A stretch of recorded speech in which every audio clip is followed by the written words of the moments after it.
This is simply as at beginning the Advent and liturgical year, my exercise in just sharing with you certain things that I've read and done. Nothing spectacular. I'm just going to read certain things, and if you'd like to listen to them, great. And if not, of course, that's fine too. The first thing I'm starting off with is Mere Christianity by C.S. Lewis. Each day, I'm going to read a chapter, and we'll go through it gradually. So you're not going to have to listen to any one thing at a time. You can just see it, you can watch me read, and pretty much that's it. There's nothing else to worry about or to see or to contemplate. A little background for C.S. Lewis. He, of course, was a contemporary of J.R.R. Tolkien at Oxford. He was part of a group of friends they had there. Had started off as an atheist, but through the influence of several other people, including Mr. Tolkien, who was a staunch Roman Catholic, he became a Christian. He became a believer. He did not become a Catholic. I believe he remained an Episcopal all his life, but his messages are universal, and that's what I'm going to do with Mere Christianity. It will make more sense as we go along. Here we go.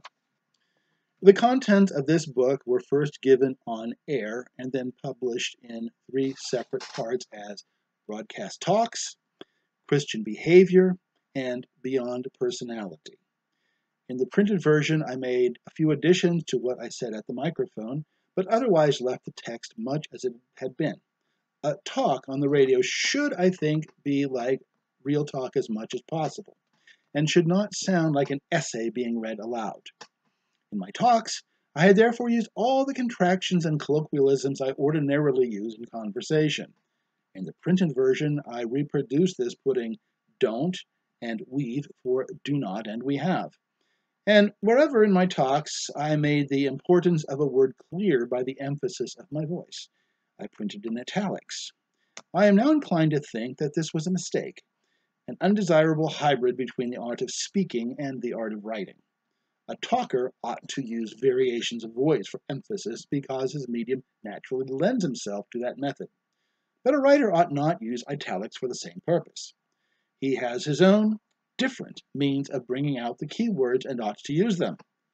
In this edition, I have expanded the contractions and replaced most of the italics by a recasting of the sentences in which they occurred, but without altering, I hope, the popular or familiar tone which I had all along intended.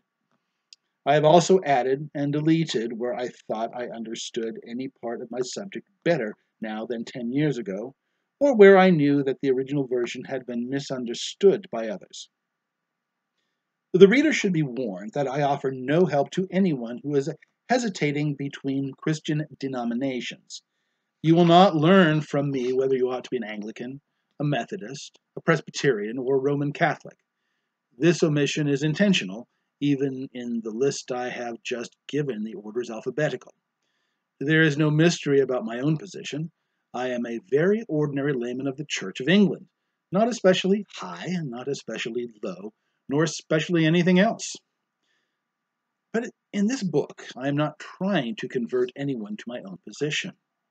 Ever since I became a Christian, I have thought that the best, perhaps the only service I could do for my unbelieving neighbors was to explain and defend the belief that has been common to nearly all Christians at all times. I had more than one reason for thinking this.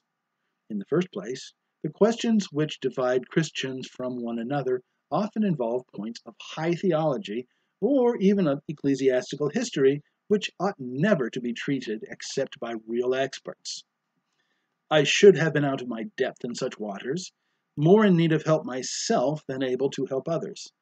And secondly, I think we must admit that the discussion of these disputed points has no tendency at all to bring an outsider into the Christian fold. So long as we write and talk about them, we are much more likely to deter him from entering any Christian communion rather than draw him out into our own. Our divisions should never be discussed except in the presence of those who have already come to believe that there is one God and that Jesus Christ is his only Son. Finally, I got the impression that far more and more talented authors were already engaged in such controversial matters than in the defense of what Baxter calls mere Christianity. That part of the line where I thought I could best serve was also the part that seemed to be the thinnest, and to it, naturally, I went. So far as I know, These were my only motives, and I should be very glad if people would not draw fanciful inferences from my silence on certain disputed matters. For example, such silence need not mean that I myself am sitting on the fence. Sometimes I am. There are questions at issue between Christians to which I do not think we have been told the answer. There are some to which I may never know the answer. If I asked them, even in a better world, I might, for all I know, be answered as to a far greater question or was answered. What is it to thee? Follow thou me. But there are other questions as to which I am definitely on one side of the fence, and yet say nothing. For I am not writing to expound something I could call my religion, but to expound mere Christianity, which is what it is and what it was long before I was born, and whether I like it or not. Some people draw unwanted conclusions from the fact that I never say more about the Blessed Virgin Mary than is involved in asserting the virgin birth of Christ. But surely my reason for not doing so is obvious. To say more would take me at once into highly controversial regions, and there is no controversy between Christians which needs to be so delicately touched as this.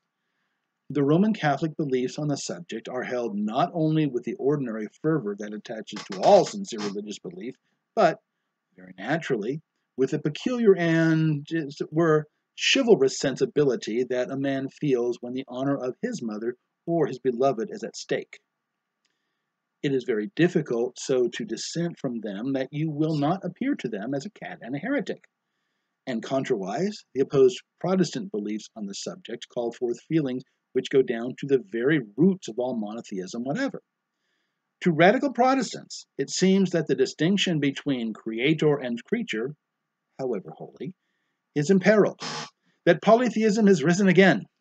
Hence, it is hard so to dissent from them that you will not appear something worse than a heretic, a pagan. If any topic should be relied upon to write a book about mere Christianity, if any topic makes utterly unprofitable reading for those who do not yet believe in the Virgin Son of God, surely this is it. Oddly enough, you cannot even conclude from my silence on disputed points that I think them important or that I think them unimportant. For this is itself is engaging in disputed points. One of the things Christians are disagreed about is the importance of their disagreements. When two Christians of different denominations start arguing, it is usually not long before one asks the other whether such and such a point really matters, and the other replies, "Matter? Why, it's absolutely essential." All of this is said simply in order to make clear what kind of book I was trying to write, not the least to conceal or evade responsibility for my own beliefs. About those, as I have said before, there is no secret. To quote Uncle Toby, they are written in the Common Prayer Book. The danger clearly was that I should put forward as common Christianity anything that was peculiar to the Church of England, or, worse still, to myself. I tried to guard against this by sending the original script of what is now Book 2 to 4 clergymen, Anglican, Methodist, Presbyterian, Roman Catholic, and asking for their criticism. The Methodist thought I had not said enough about faith, and the Roman Catholic thought I had gone rather too far about the comparative unimportance in theories of explanation of the atonement. Otherwise, all 5 of us were agreed. I did not have the remaining books similarly vetted, because in them, though the differences might arise among Christians, these would be differences between individuals or schools of thought, not between denominations. So far as I can judge from reviews and from the numerous letters written to me, the book, however faulty in other respects, did at least succeed in presenting an agreed or common or central or mere Christianity. In that way, it may possibly be of some help. And silencing the view that, if we omit the disputed points, we shall have left only a vague and bloodless HCF. The HCF turns out to be something not only positive, but pungent, divided from all non-Christian beliefs by a chasm to which the worst divisions inside Christendom are not really comparable at all. If I have not directly helped the cause of reunion, I have perhaps made it clear why we ought to be reunited. Certainly, I have met with little of the fabled odium theologicum from convinced members of communions different from my own. Hostility has come more from borderline people, whether within the Church of England or without it, men not exactly obedient to any communion. I find it curiously consoling. It is at her center, where her truest children dwell, that each communion is really closest to every other in spirit, if not in doctrine. And this suggests that at the center of each belief there is a something, or a someone, who against all divergencies of belief, all differences of temperament, all memories of mutual persecution, speaks with the same voice. So much for my omissions on doctrine. In Book 3, which deals with morals, I have also passed over some things in silence, but for a very different reason. Ever since I served as an infantryman in World War I have had a great dislike of people who, themselves in ease and safety, issue exhortations to men in the front line. As a result, I have a reluctance to say much about temptations to which I myself am not exposed. No man, I suppose, is tempted to every sin. It so happens that the impulse which makes men gamble has been left out of my makeup, and no doubt I pay for this by lacking some good impulse of which it is the excess or perversion. I therefore do not feel myself qualified to give advice about permissible and impermissible gambling. If there is any permissible, I do not claim to know even that. I have also said nothing about birth control. I am not a woman, nor even a married man, nor am I a priest.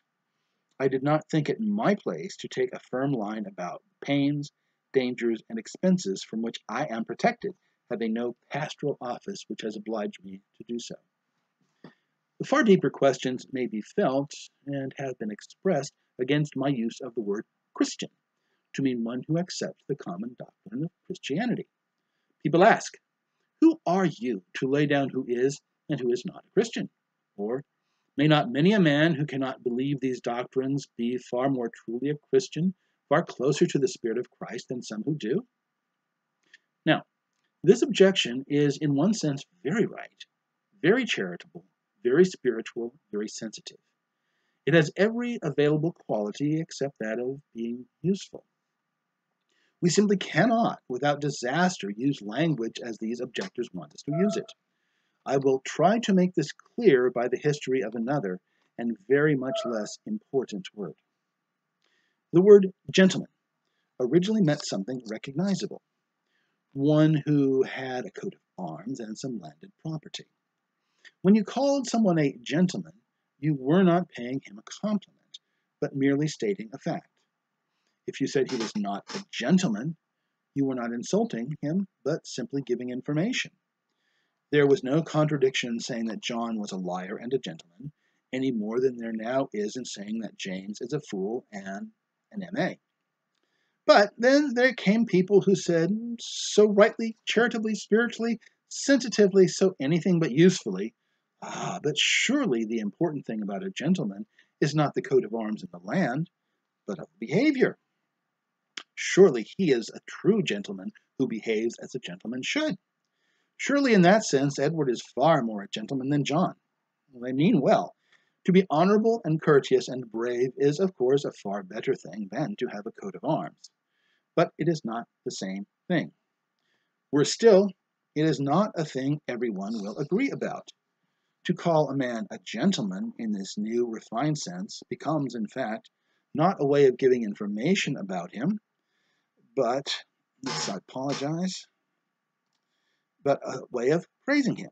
To deny that he is a gentleman becomes simply a way of insulting him. When the word ceases to be a term of description and becomes merely a term of praise, it no longer tells you facts about the object. It not only tells you about the speaker's attitude toward that subject. A nice meal means only a meal the speaker likes. A gentleman, once it has been spiritualized and refined out of its old coarse, objective sense, means hardly more than a man whom the speaker likes. As a result, gentleman is now a useless word. We had lots of terms of approval already, so it was not needed for that use. On the other hand, if anyone, say an historical work, wants to use it in its old sense, he cannot do so without explanations. It has been spoiled for that purpose. Now, if once we allow people to start spiritualizing and refining, or as they might say, deepening the sense of the word Christian, it too will speedily become a useless word. In the first place, Christians themselves will never be able to apply it to anyone. It is not for us to say who, in the deepest sense, is nor is not close to the Spirit of Christ. We do not see into men's hearts. We cannot judge, and are indeed forbidden to judge. It would be wicked arrogance for us to say that any man is or is not a Christian in this refined sense. And obviously, a word which we can never apply is not going to be a very useful word. As for the unbelievers, they will no doubt cheerfully use the word in the refined sense. It will become in their mouths simply a term of praise. In calling anyone a Christian, they will mean that they think him a good man. But that way of using the word will be no enrichment of the language, for we already have the word good. Meanwhile, the word Christian will have been spoiled for any really useful purpose it might have served. We must therefore stick to the original obvious meaning. The name Christians was first given at Antioch, Acts 11:26, to the disciples, those who accepted the teaching of the apostles. There is no question of it being restricted to those who profited by that teaching as much as they should have. There is no question of its being extended to those who in some refined, spiritual, inward fashion were far closer to the Spirit of Christ than the less satisfactory of the disciples. The point is not a theological or moral one. It is only a question of using words that we can all understand what is being said. When a man who accepts the Christian doctrine lives unworthily of it, it is much clearer to say he is a bad Christian than it is to say he is not a Christian. I hope no reader will suppose that mere Christianity is here put forward as an alternative to the creeds of the existing communions. If, as a man, should adopt it in preference to the Congregationalism or the Greek Orthodoxy or of anything else, it is more like a hall out of which doors open into several rooms. If I can bring anyone into the hall, I should have done what I have attempted. But it is in the rooms, not in the hall, that there are fires and chairs and meals. The hall is a place to visit, to wait in, a place from which to try the various doors, not a place to live in. For that purpose, the worst of the rooms, whichever that may be, is, I think, preferable. It is true that some people may find they have to wait in the hall for a considerable time, while others feel certain almost at once which door they must knock at. I do not know why there is this difference, but I am sure God keeps no one waiting unless he sees that it is good for him to wait. When you do get into your room, you will find the long wait has done you some kind of good, which you would not have otherwise. But you must regard it as waiting, not as camping. You must keep on praying for light, and of course, even in the hall, you must begin trying to obey the rules which are common to the whole house. And above all, you must be asking which door is the true one, not which pleases you best by its paint and paneling. In plain language, the question should never be, do I like that kind of service, but are these doctrines true? Is holiness there? Does my conscience move me toward this? Is my reluctance to knock at this door due to my pride, or my mere taste, or my personal dislikes of this particular doorkeeper? When you have reached your own room, be kind to those who have chosen different doors, and to those who are still in the hall. If they are wrong, they need your prayers all the more. And if they are your enemies, then you are under orders to pray for them. That is one of the rules common to the whole house. This has been the preface to Mere Christianity. I hope you've enjoyed it if you've read this, and listened to it rather, and you can tell that I am a person who is certainly subject to error. Not necessarily interpretation, I'm not trying to do that, but in my actual reading. So I will read again tomorrow, I will post again tomorrow, and we will continue to go on this particular journey together because I have a long road to travel. So may God bless all of you, and may you stay true to yourself and your God, and may everything be happy within you. Amen.